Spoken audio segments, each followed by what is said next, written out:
Kisah Nabi Muhammad Shallallahu Alaihi Wasallam bagian 21. Perasaan Khadijah binti Khuwailid. Setelah beberapa bulan, kafilah Mekah pun datang kembali. Di tempat perhentian Mar al-Zahran, sehari perjalanan dari Mekah, para agen biasanya mendahului datang ke Mekah untuk memberi laporan perdagangan.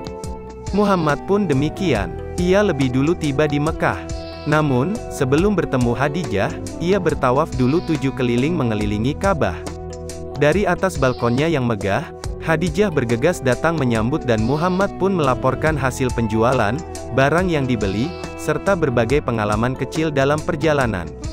Saat itu, Khadijah sudah sangat terkesan dengan hasil yang diperoleh Muhammad, tetapi itu belum seberapa. Setelah Muhammad pulang, Maisarah menceritakan sendiri kesan-kesannya terhadap Muhammad. Sungguh, belum pernah aku melihat pemuda yang demikian sempurna memandang masa depan. Keputusan-keputusannya selalu tepat dan perkiraannya tidak pernah salah. Ia juga sangat jujur dan sopan, demikian sebagian kisah Maisarah.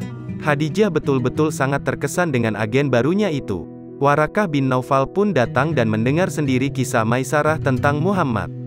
Ada hal yang aneh pada diri Maisarah.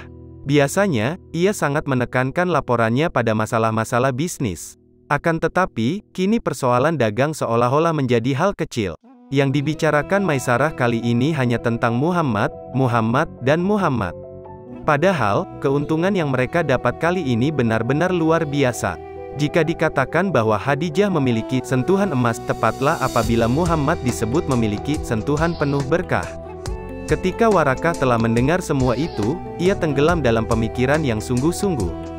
Setelah cukup lama berdiam diri, ia berkata kepada Khadijah, "Mendengar darimu dan dari Maisarah mengenai Muhammad dan juga dari apa yang kulihat sendiri, aku berpendapat bahwa ia memiliki semua sifat dan kemampuan sebagai seorang utusan Allah. Mungkin dialah yang ditakdirkan untuk menjadi salah seorang di antara para rasul pada masa yang akan datang." Pernikahan agung. Khadijah memiliki teman seorang wanita bangsawan bernama Nafisah binti Munyah. Nafisah tahu setelah suami kedua Khadijah meninggal, banyak bangsawan Quraisy yang melamarnya, namun Khadijah menolak. Nafisah tahu bahwa Khadijah takut semua lamaran itu hanya bertujuan mengincar hartanya. Lebih dari itu, Nafisah juga tahu bahwa yang diinginkan Khadijah adalah seorang laki-laki berakhlak agung. Nafisah juga tahu bahwa ada satu laki-laki yang seperti itu di Mekah, ia adalah Muhammad. Karena itulah, begitu Khadijah membuka diri kepadanya tentang Muhammad, Nafisah tidak terkejut lagi. Khadijah meminta Nafisah mencari jalan untuk mengetahui bagaimana pandangan Muhammad tentang dirinya. Maka, ketika Muhammad dalam perjalanan pulang dari Ka'bah, Nafisah menghentikannya. Nafisah pun bertanya, "Wahai Muhammad, Anda telah menjadi seorang pemuda. Banyak lelaki yang lebih muda dari Anda telah menikah dan beberapa di antaranya bahkan telah mempunyai anak. Mengapa Anda tidak menikah?" "Aku belum mampu menikah, ya Nafisah. Aku belum mempunyai kekayaan yang cukup untuk menikah." "Apa jawaban Anda jika ada seorang wanita yang cantik, kaya, dan terhormat mau menikah dengan Anda walaupun Anda belum mampu?" Muhammad balik bertanya dengan sedikit terperangah, "Siapakah wanita itu?" Nafisah tersenyum, "Wanita itu adalah Khadijah putri Khuwailid." Alis Muhammad tambah terangkat, "Khadijah? Bagaimana mungkin Khadijah mau menikah denganku? Bukankah Anda tahu bahwa banyak bangsawan kaya raya dan kepala-kepala suku di Arab ini yang telah melamarnya dan ia telah menolak mereka semua? Jika Anda mau menikahinya, katakan saja dan serahkan semuanya kepadaku. Aku akan mengurus semuanya." Ketika itu Abu Talib menyetujuinya, Muhammad pun mengiyakan Nafisah. Maka, pernikahan pun dilangsungkan. Sebagai pengantin, Muhammad datang didampingi paman-pamannya yang ikut berbahagia. Perawakan Muhammad. Jarang ada pernikahan dilangsungkan demikian agung. Dalam acara itu, semua pemimpin Quraisy dan pembesar Mekah diundang. Mempelai laki-laki menunggang kuda yang gagah diiringi para pemuda Bani Hashim yang menghunus pedang. Sementara itu, kaum wanita Bani Hashim berjalan lebih dulu dan telah diterima di rumah mempelai wanita. Rumah Khadijah yang megah saat itu telah diterangi cahaya lilin dalam lampion-lampion yang digantung dengan rantai-rantai emas. Setiap lampion terdiri atas 7 batang lilin.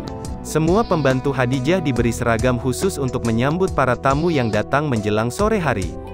Kamar pengantin benar-benar istimewa, kain sutera dan brokat digantung begitu serasi. Lantainya tertutup karpet putih dan diharumi dupa dari guci perak. Khadijah sendiri begitu anggun hingga tampak bercahaya seperti matahari terbit. Ia mengenakan pakaian pengantin yang sangat indah dan jarang ada duanya saat itu. Abu Talib adalah wakil mempelai laki-laki dalam memberi sambutan, sedangkan Waraka bin Naufal adalah wakil pengantin wanita. Tidak ada laki-laki segagah Muhammad. Paras wajahnya tampan dan indah. Perawakannya sedang, tidak terlampau tinggi, juga tidak pendek. Rambutnya hitam sekali dan bergelombang. Dahinya lebar dan rata di atas sepasang alis yang lengkung, lebat dan bertaut. Sepasang matanya lebar dan hitam, di tepi putih matanya agak kemerahan, tampak lebih menarik dan kuat. Pandangannya tajam dengan bulu mata yang hitam pekat. Hidungnya halus dengan barisan gigi yang bercelah-celah. Cambangnya lebar, berleher jenjang, dan indah. Dadanya lebar dengan kedua bahu yang bidang. Warna kulitnya terang dan jernih dengan kedua telapak tangan dan kaki yang tebal. Jika berjalan, badannya agak condong ke depan, melangkah cepat-cepat dan pasti. Air mukanya membayangkan renungan dan penuh pikiran, pandangan matanya menunjukkan kewibawaan, membuat orang patuh kepadanya. Demikian kisah Rasulullah Shallallahu Alaihi Wasallam bagian 22. Tonton terus video lanjutannya hingga selesai supaya kita mengenal baginda Nabi Muhammad lebih dekat lagi. Semoga ini menjadi salah satu upaya pemantasan diri untuk mendapatkan syafaatnya kelak di akhirat. Tentunya tidak hanya mengenal kepribadian Rasulullah tapi juga melaksanakan perintah Allah dan Rasul-Nya serta menjauhkan diri dari perbuatan dosa.